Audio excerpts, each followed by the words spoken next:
નમસ્કાર વિદ્યાર્થી મિત્રો, ફરીવાર આપણું આ ચેનલમાં છે સ્વાગત છે. આપણે ફંક્શન પાર્ટ 2 બરાબર લઈને આવ્યા છે. આપણે આગળ છે 3 ફંક્શન છે જોયા હતા. 3 ટાઈમ વાળા હતા બરાબર, describing time, duration of time અને પોઈન્ટ ઓફ ટાઈમ. હવે આજે આપણે છે એ ચોથું જે ડિસ્ક્રાઇબિંગ પ્લેસ વિશે સમજવાનું છે. આમ તો પ્લેસ એટલે એનો મિનિંગ શું થશે? સ્થળ. શું થશે? સ્થળ. બરાબર. કોઈ પણ છે એ સ્થળનું વર્ણન કરવાનું થાય. હવે સ્થળ તો બધા અલગ અલગ પ્રકારના હોય છે બરાબર. તો સ્થળનું વર્ણન કરવાનું થાય ત્યારે એને કહેવાય ડિસ્ક્રાઇબિંગ પ્લેસ. હવે માની લો કોઈ સ્કૂલ હોય બરાબર, સ્કૂલનું વર્ણન કરવાનું થાય. ભાઈ સ્કૂલ ઇઝ વેરી ક્લીન. તો ક્લીન એ સ્વચ્છ. આપણે કહીએ ને કે ભાઈ સ્કૂલ છે, શાળા છે એ સ્વચ્છ છે, તો એનું વર્ણન થયું બરાબર. The garden is very beautiful. બગીચો છે એકદમ સુંદર છે, તો એનું શું થયું? વર્ણન થયું. કોઈ પણ સ્થળનું વર્ણન કરવામાં આવે તો એને કહેવાય ડિસ્ક્રાઇબિંગ પ્લેસ. ચાલો સમજીએ. સપોઝ કે આ રીતે હોય બરાબર. જનરલી છે એ વિચ નો યુઝ થતો હોય છે, કારણ કે સ્થળ છે એટલે એમાં શેનો યુઝ થતો હોય છે? વિચ નો યુઝ થતો હોય છે બરાબર. જેમ કે આમ હોય કે આઈ સો અ ગાર્ડન, મેં એક બગીચો જોયો હતો બરાબર. પછી આપણે આમ લખીએ કે which is very beautiful. Which is very beautiful બરાબર. કે મેં એક બગીચો જો અહીંયા સ્થળ તરીકે શું છે? બગીચો છે બરાબર. વિચ ઇઝ વેરી બ્યુટીફુલ, કે જે ખૂબ જ સુંદર છે બરાબર. તો હવે કે જે ખૂબ જ સુંદર છે, તો એ શું થયું છે? અહીંયા બગીચા જે સ્થળ છે એનું શું થયું છે? વર્ણન થયું છે બરાબર. દાખલા સપોઝ કે આમ હોય કે સાપુતારા બરાબર, Saputara is a beautiful hill station. કે સાપુતારા છે એક સુંદર હિલ સ્ટેશન છે.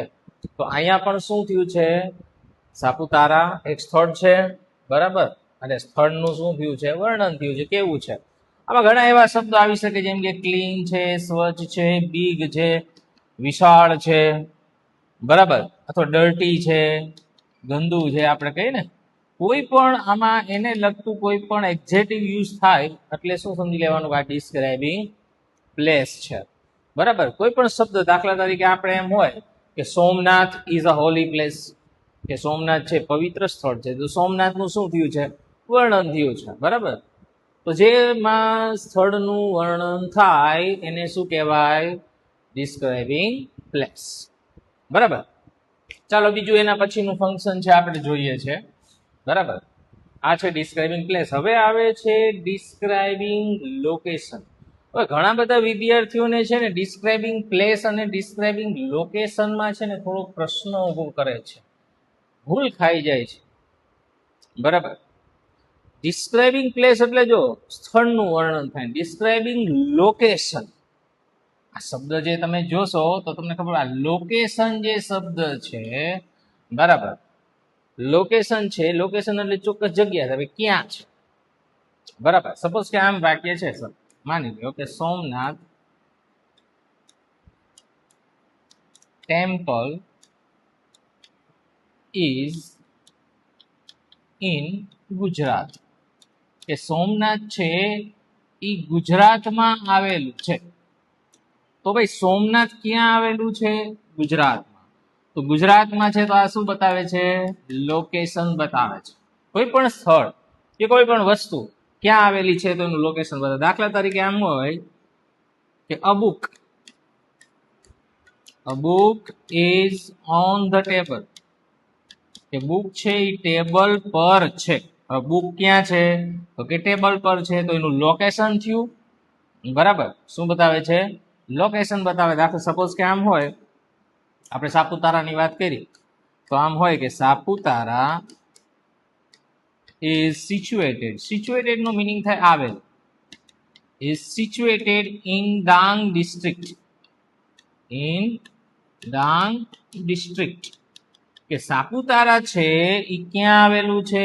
ડાંગ ડિસ્ટ્રિક્ટમાં આવેલું છે. તો આ પણ શું બતાવે છે? લોકેશન બતાવે છે. એટલે મિત્રો ખાસ ધ્યાન રાખજો, પ્લેસ અને ડિસ્ક્રાઇબિંગ પ્લેસ અને લોકેશનમાં ઘણો તફાવત છે. બરાબર, કારણ કે પ્લેસમાં તો શું છે કે એનું વર્ણન કરવાનું, લોકેશનમાં એ સ્થળ ક્યાં છે એ દર્શાવવાનું છે તમારે.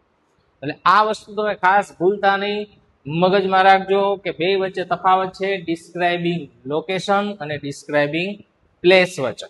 બરાબર, ત્યાર પછીનું ત્રીજું જે ફંક્શન છે એ છે ડિસ્ક્રાઇબિંગ પર્સન.